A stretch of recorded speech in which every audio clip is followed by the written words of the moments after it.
برای شما میسرم.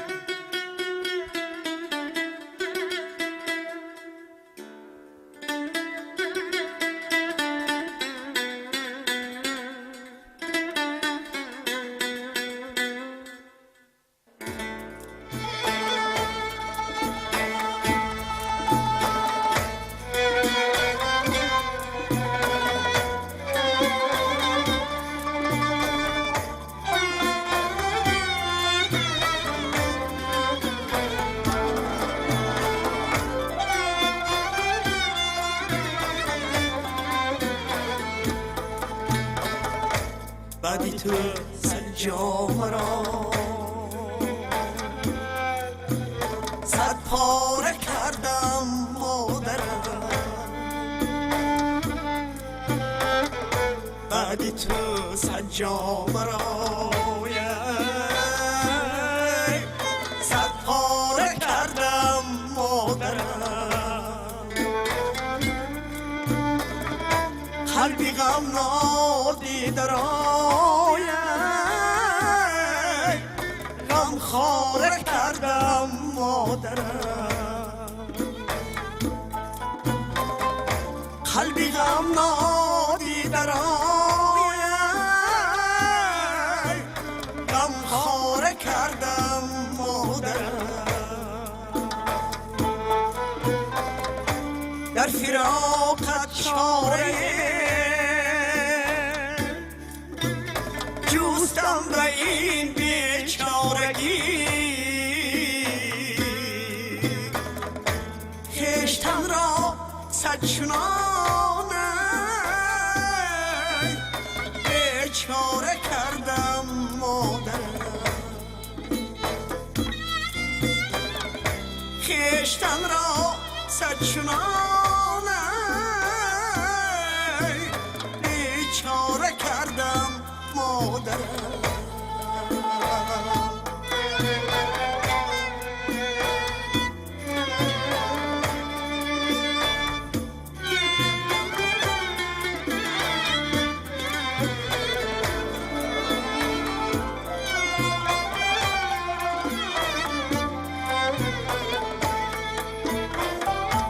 پیش درگاه خدا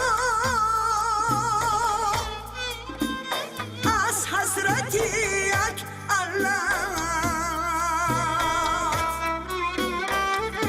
گریه کردم، ناله کردم، زاره کردم مادرم، طفل ناآرامی جان یک لحظه آرامش نیافت، گر به چوبی استخوانه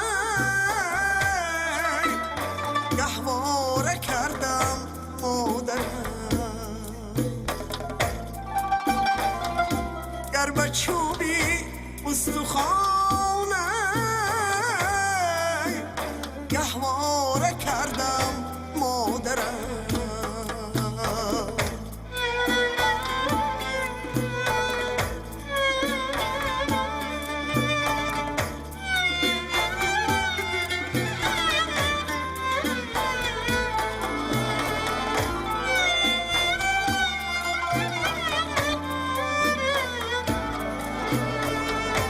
در جوانیم مثالی موسفیدی کوزه پوش، کودکی خش را پشتاره کردم مادرم، ای مبادا روحی تو غمگین شود از دستی من،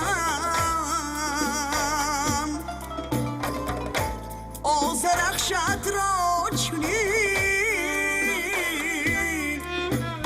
آواره کردم مادرم، آذرخشت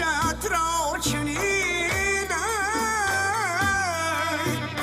آواره کردم مادرم بعد تو سجا مرا